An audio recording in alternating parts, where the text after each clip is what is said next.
Hi, welcome to another episode of Hot Takes. Ever since her very embarrassing departure from the front benches, Angela Rayner has been, relatively speaking, quiet. She hasn't sort of stood up and made herself a target. But it looks like that is all about to change. Her beloved employment rights bill is being eviscerated and she doesn't like it.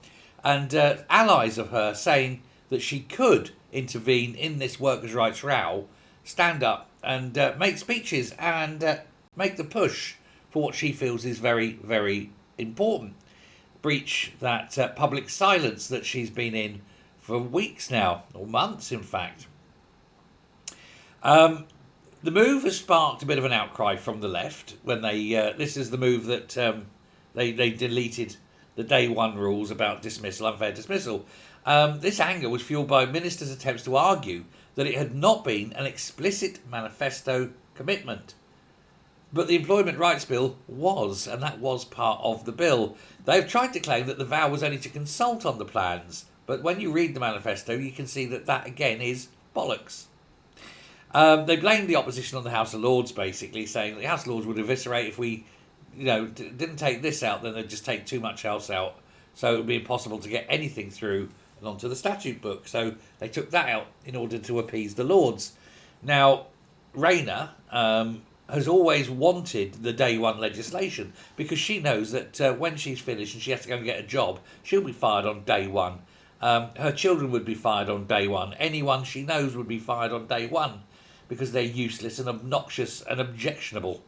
And they don't like that. And they say, oh, but if I go day one, then I can sue you, or whatever, bullshit.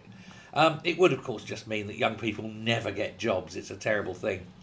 Now, of course, this is her standing up for the people, right? But she wasn't so much for the people when she was defrauding the people of £40,000 worth of tax, nor another further couple of thousand over the council tax that she tried to evade as well.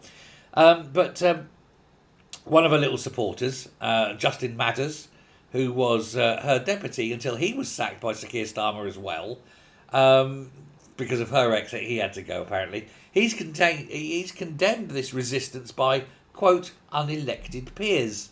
Makes you wonder if they're so objectionable, why do Labour keep electing them, or at least pushing them into there? Why don't Labour have an elected second assembly? Be nice. But Madders said he was looking for guarantees that the government would not capitulate over other things. But they will, because the Lords, there's quite a few things in there the Lords don't want.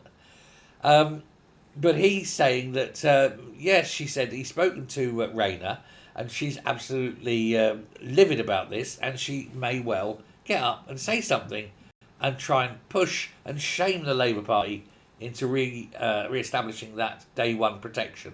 She says it's very, very important. It's very, very important if you want to destroy an entire generation's career.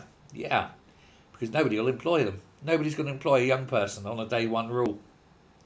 That's what happens though, isn't it? Severe left people haven't got a bloody clue because they've never done a proper work. Thanks very much. Bye.